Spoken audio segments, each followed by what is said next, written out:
دل دھونا۔ وضو کرنے کے بعد ہم مسجد میں آئے، اگر تو نماز جماعت کے ساتھ پڑھنے لگے ہیں تو نماز جماعت کے ساتھ پڑھنے میں ہم سے بڑی غلطی ہوتی ہے۔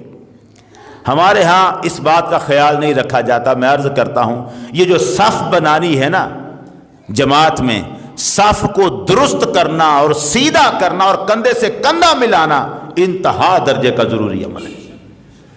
بخاری شریف میں سرکار دو عالم صلی اللہ علیہ وسلم نے ارشاد فرمایا، سووا صفوفکم، اپنی صفوں کو درست کرو، فإن تسویۃ الصفوف من اقامت الصلاۃ، یہ جو صفیں سیدھا کرنا ہے نا یہ نماز قائم کرنے کا حصہ ہے، حصہ ہے۔ اگر آپ نے صف درست نہیں کی تو نماز قائم نہیں ہوئی، نہیں قائم ہوگی۔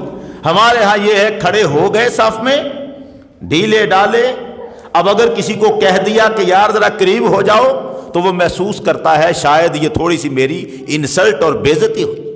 اس میں کوئی بے عزتی محسوس کرنے کی بات نہیں ہے۔ آپ جہاں کھڑے ہیں، حضور صلی اللہ علیہ وسلم نماز پڑھانے سے پہلے لوگوں کے کندھوں پہ ہاتھ رکھ رکھ کر دیکھا کرتے تھے، کندھوں میں فاصلہ تو نہیں تمہارے، جڑے ہوئے ہیں؟ اور اگر کوئی کندھے فاصلہ ہوتا تھا حضور پکڑ کے بندوں کو فرمایا کرتے تھے جڑ جاؤ، تراسو، آپس میں جڑ کے رہو، کندھوں سے جڑ کے رہو۔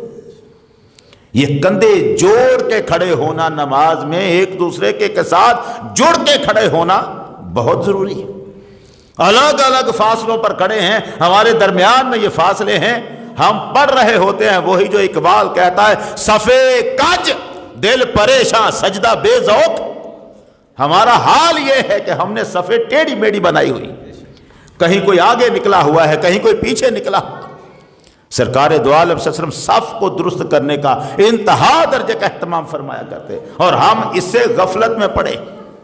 حضور نے ارشاد فرمایا، سیدھی کر لو اپنی صفیں، صفوں کو جوڑ لو، ورنہ لَتُصَوَّفُنَّ صُفُوفَكُمْ، اپنی صفوں کو جوڑو، درست کرو، اَوْ لَيُخَالِفَنَّ اللَّهُ بَيْنَ وُجُوهِكُمْ، ورنہ اللہ تمہارے چہرے پلٹ دے گا۔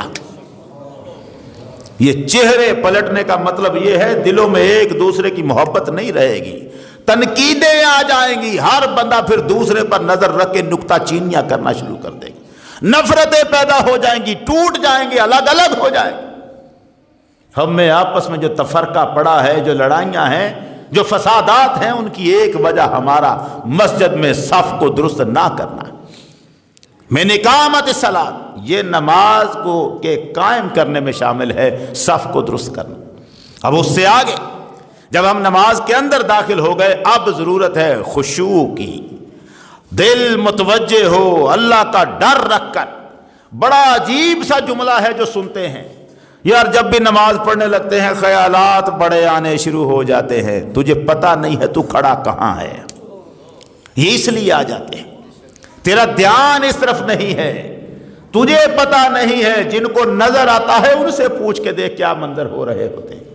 ایک بندہ نماز شروع کرتا ہے، کتنے سینکڑوں فرشتے اس کے اوپر لگ جاتے ہیں، اس کے ایک ایک لفظ کو لکھنے کے لیے کھڑے ہو جاتے ہیں۔ کتنی دنیا ہے جو پروردگار ادھر متوجہ کر دیتا ہے کہ میرا ایک بندہ نماز پڑھنے لگا ہے۔ کتنے اولیاء کرام ہے جو انتظار میں بیٹھ جاتے ہیں، یہ نماز پڑھنے لگا ہے، اس نے بیٹھ کر تحیات پہ پڑھنا ہے، السلام علینا وعلی عباد اللہ الصالحین۔ جب اس نے سلام ہمیں کرنا ہے، اس کا ہمیں بھی فائدہ پہنچنا ہے، اولیاء اللہ انتظار میں بیٹھ جاتے ہیں۔ پتہ نہیں کہ ہم اللہ کی بارگاہ میں کھڑے ہوئے ہیں اور رب کو کائنات میں سب سے مقدس جو عزیز چیز ہے اپنی عبادتوں میں، وہ یہی نماز ہے۔